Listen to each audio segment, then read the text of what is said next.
Pulau Nias, yang terletak di sebelah barat Sumatera, seringkali terlupakan dalam peta sejarah Indonesia. Namun, di balik terpencilnya pulau ini, tersembunyi warisan budaya yang luar biasa. Jejak megalitik yang menjadi saksi ketangguhan dan kemegahan peradaban lokal yang unik. Suku Nias tidak hanya dikenal karena tradisi lompat batu atau perang adatnya, tetapi juga karena situs-situs megalitik yang tersebar di desa-desa mereka. Batu-batu raksasa yang tersusun rapi ini bukan sekadar hiasan atau bangunan mati, melainkan bukti dari struktur sosial, spiritualitas, dan teknologi masyarakat kuno. Bagaimana mungkin di sebuah pulau kecil, masyarakatnya mampu mengangkat dan menyusun batu-batu besar tanpa bantuan alat berat? Apa tujuan sebenarnya dari tradisi megalitik yang terus dijaga hingga sekarang? Dalam dokumenter ini, kita akan menyelami warisan megalitik suku Nias, menguak teknologi, filosofi, hingga semangat kolektif di balik batu-batu yang bisu, namun menyimpan suara masa lalu yang kuat.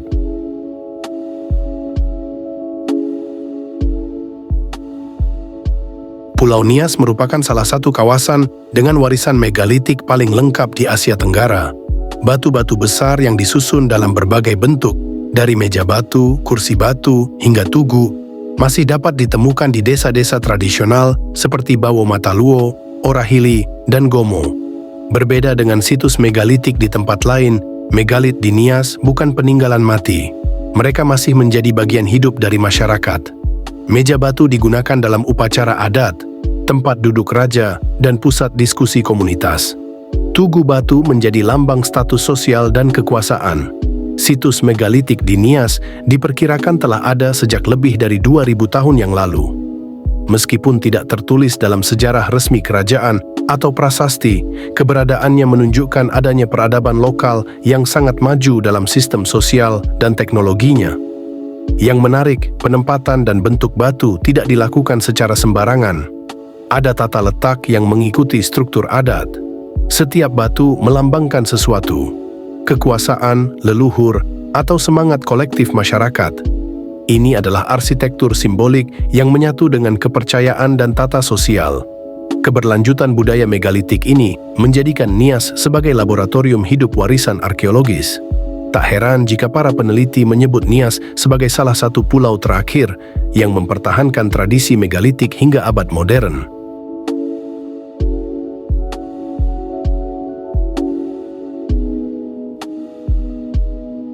Salah satu pertanyaan besar yang muncul dari situs megalitik Nias adalah, bagaimana mereka memindahkan dan menyusun batu-batu yang beratnya bisa mencapai beberapa ton? Jawabannya terletak pada kekuatan kolektif dan kearifan lokal. Masyarakat Nias memiliki sistem gotong royong yang disebut Faluaya, sistem kerja bersama yang sangat kuat. Saat sebuah batu akan dipindahkan, ratusan orang akan terlibat, bekerja secara sinkron dengan nyanyian, aba-aba, dan upacara khusus. Ini bukan hanya kerja fisik, tapi juga kerja spiritual dan sosial. Teknik pemindahan batu menggunakan alat-alat sederhana, seperti balok kayu, tali ijuk, dan jalur landai dari tanah. Mereka menghindari medan curam dan memastikan batu tidak retak selama proses. Semua ini dilakukan tanpa peta, tanpa alat berat, hanya dengan pengetahuan turun-temurun. Selain itu, pembangunan megalit juga erat dengan ritual. Tidak sembarang batu boleh dipindahkan. Harus ada izin dari tetua adat dan restu dari roh leluhur. Inilah yang membuat setiap batu memiliki makna sakral, bukan sekadar struktur mati. Teknologi megalitik Nias adalah perpaduan antara teknik, kepercayaan, dan solidaritas. Hal ini menunjukkan bahwa kemajuan peradaban tidak selalu diukur dari mesin dan logam, tetapi juga dari kekuatan budaya dan nilai kebersamaan.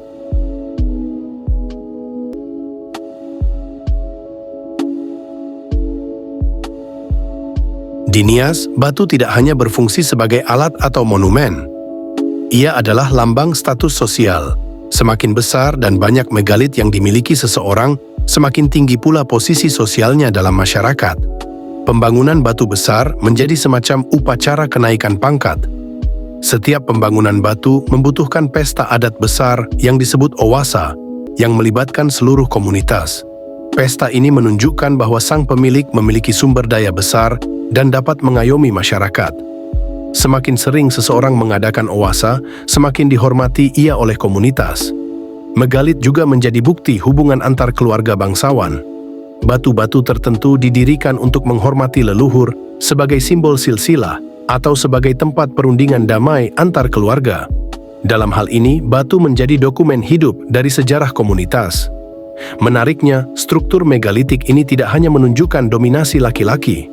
Dalam beberapa komunitas, perempuan juga memiliki hak atas batu warisan dan terlibat dalam proses ritual, meskipun secara terbatas. Ini menunjukkan bahwa struktur sosial di Nias memiliki nuansa kompleks yang tidak sepenuhnya patriarkal. Maka, batu-batu megalitik di Nias bisa dibaca layaknya buku terbuka tentang siapa yang berkuasa, siapa yang dihormati, dan bagaimana nilai-nilai masyarakat ditanamkan secara fisik dalam lanskap mereka.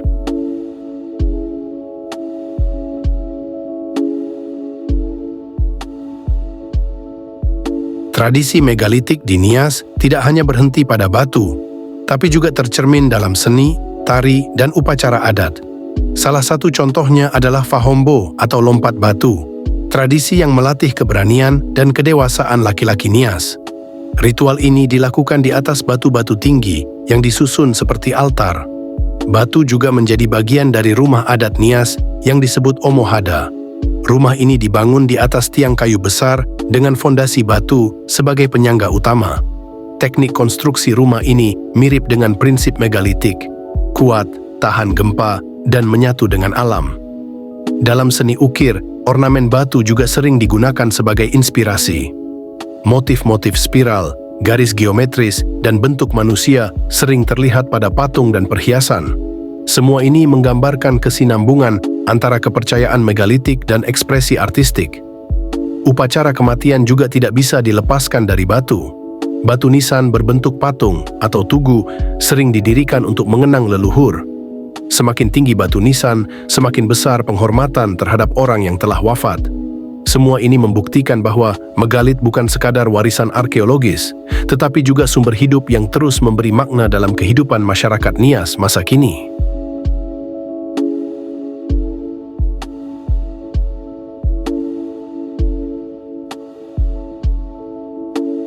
Meskipun tradisi megalitik masih hidup di beberapa desa, ancaman terhadap kelestariannya sangat nyata. Modernisasi, migrasi keluar pulau, serta kurangnya perhatian dari pemerintah pusat membuat banyak situs megalitik terbengkalai atau bahkan dirusak. Beberapa desa mulai kehilangan generasi muda yang memahami proses ritual dan teknis pembangunan batu. Tanpa penerus, pengetahuan ini terancam hilang. Bahkan, banyak batu tua yang kini tidak lagi dimaknai sebagaimana mestinya. Namun, ada pula upaya pelestarian dari masyarakat lokal dan peneliti.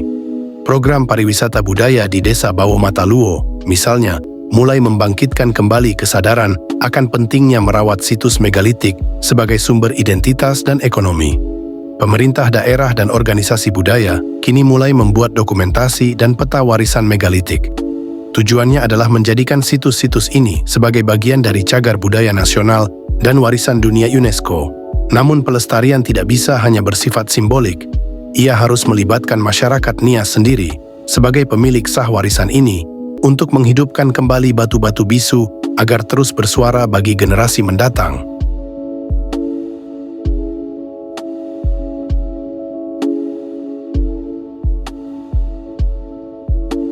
Suku Nias dan warisan megalitiknya adalah cermin dari peradaban lokal yang luar biasa. Di balik batu-batu besar yang tersusun rapi, tersembunyi kisah tentang kekuatan sosial, spiritualitas, dan teknologi leluhur yang menakjubkan. Warisan ini membuktikan bahwa kemegahan tidak hanya lahir dari istana atau prasasti, tetapi juga dari desa-desa yang menjaga tradisi dengan kesetiaan dan semangat kolektif. Nias bukan hanya pulau terpencil, tetapi pusat peradaban yang menyimpan nilai-nilai luhur Nusantara. Jika kita mampu mendengar suara batu, kita akan tahu bahwa sejarah Indonesia tidak hanya ditulis dengan tinta, tapi juga dipahat dalam batu dan diwariskan dalam ritual. Nias adalah salah satu penjaga warisan itu. Kini, tugas kita adalah memastikan bahwa batu-batu itu tidak membisu selamanya. Kita harus menjadikannya bagian dari narasi besar bangsa, sebagai bukti bahwa kejayaan dan kearifan lokal pernah hidup dan bisa bangkit kembali.